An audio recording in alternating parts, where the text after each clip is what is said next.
It's no secret that most crop failures occur due to irrigation problems. The crop is either watered too much or too little. Although environmental problems could contribute, the problem is generally caused by human error.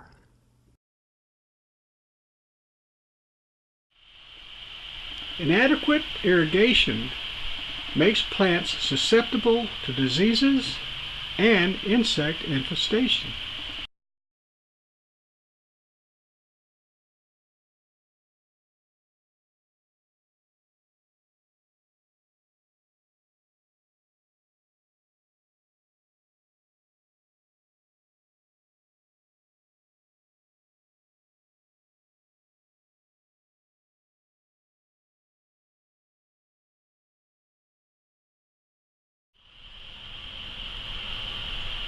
I'm going to talk about using a tensiometer, which is a tension meter, to detect moisture used by and available to the plant. These are model MLT, which means miniature low tension meters, manufactured by the Irrometer company. This Irrometer is used for manual detection of moisture, and this one is used for automatic irrigation operation. For proper plant growth, it is essential to achieve a proper balance of air and moisture in the soil. If the soil is too wet, not enough oxygen is available to the plant's roots, and if the soil is too dry, the plant doesn't get the moisture it needs. I'm going to explain how to use a tensiometer, which is a tension meter, to indicate soil moisture. The tensiometer is a sealed tube filled with water that has a porous ceramic tip on one end and a vacuum gauge on the other. The water-filled tube is placed in the soil with the ceramic tip in the root area of the plant. When the soil is saturated, as this one was, the needle on the gauge remains very close to zero. As the soil dries, the plant roots pull or suck on the soil for moisture. A minute amount of water is pulled from the tip, resulting in an increase of vacuum in the sealed water column indicated on the vacuum gauge. As the soil dries, the pull becomes greater and the vacuum indications increase.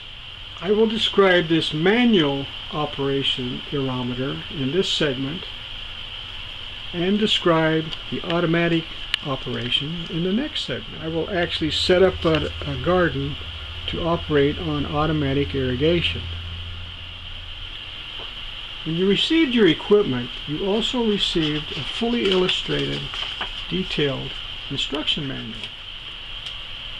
You also received a small bottle of green dye and a syringe.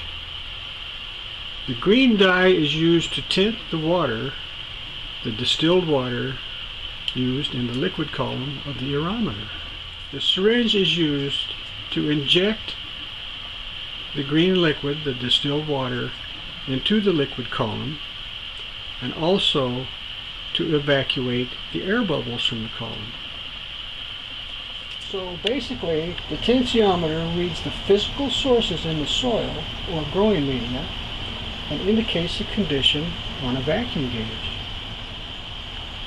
The main components of the unit are a vacuum gauge, a reservoir, a liquid column, and a ceramic tip.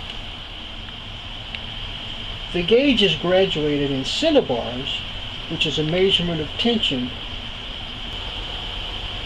To prepare the Irrometer for operation, soak the tip for approximately 2 days.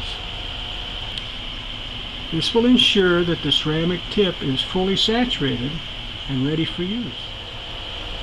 We will install the Irrometer in an echo grow pot containing coarse organic grow media.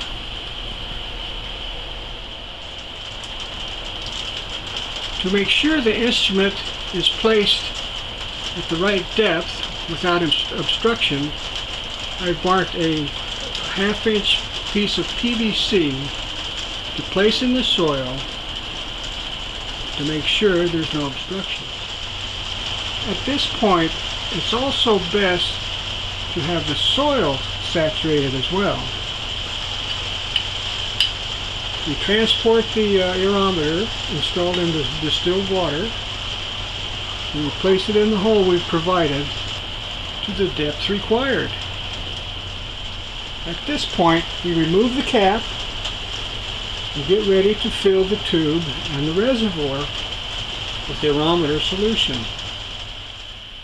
We can also perform the fill process on the bench, which will probably be easier to see.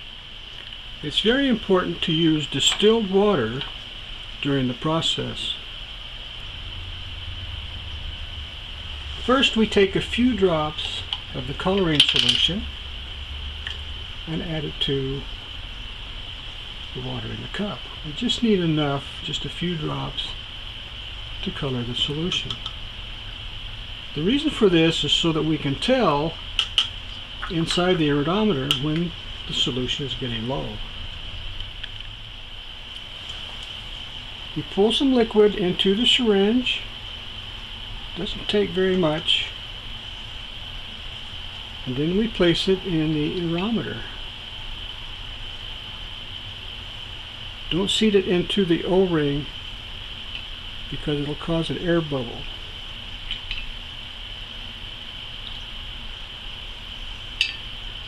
So when we get it nearly full, we need to draw a vacuum.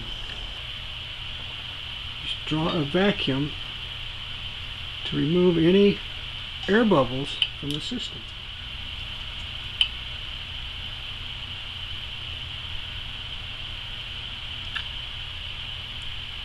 We move slowly so as not to peg the meter.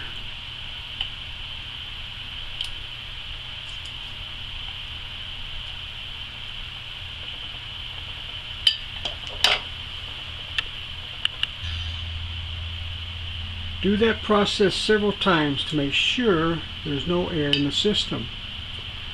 Then top off the reservoir all the way full.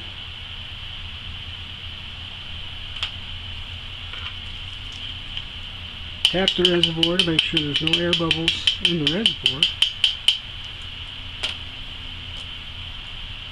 Place the cap on, finger tight, just snug.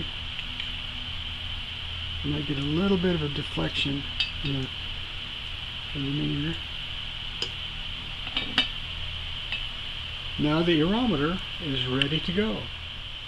So now we place it in the soil in the place provided.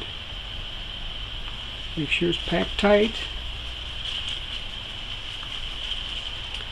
and get ready for reading the soil moisture. Here's the indication 24 hours after installation, and we can see a very slight decrease in moisture already. We're now into about a week without watering, and we see approximately 16 centibars of vacuum. The plant still looks well, so we know there's adequate moisture at this time. So here we are at day 9. We have a vacuum of 20. The plant still looks great,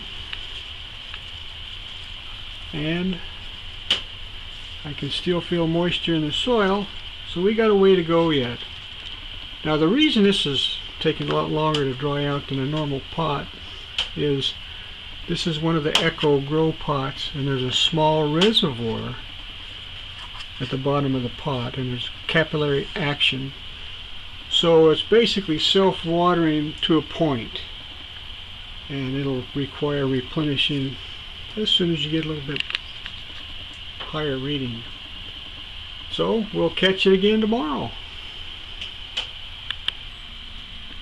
Here we are, the 10th day, and we're reading about 24 centibars. And the plant is starting to look just a little peaked.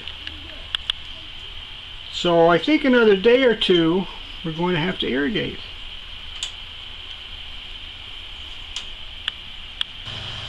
So day 11 we have 28, and the plant is definitely ready for water.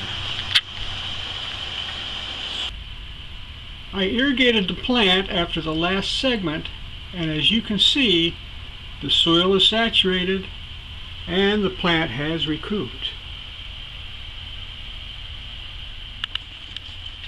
That was a very good test. However, I will be irrigating much sooner, probably between 20 and 25 in the future, to cause less stress to the plant. So what did I learn during this experiment? Number one, I learned that I was irrigating my plants way too much, at least 2 to 3 times more than necessary. So learning this can obviously save water, which in turn saves a couple of bucks. I also learned that if you irrigate in a timely manner, you can reduce stress to your plants and probably increase harvest. And finally, I learned that I will be using the Irrometer in the future. This is Ron Kleinman saying goodbye from my very messy greenhouse. I appreciate you watching my video, and I hope you learned something. I know I did. Anyhow, take care.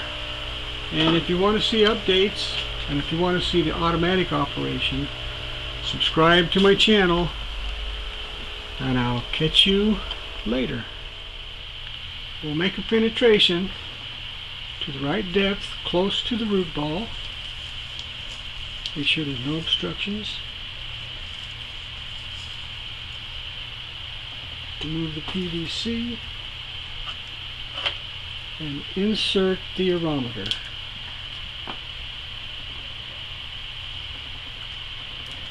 Pack it around, and the Irrometer is ready to go. Replace the magnetic switch, and later when we see the condition of the plant, we'll see where to set that switch to create automatic irrigation.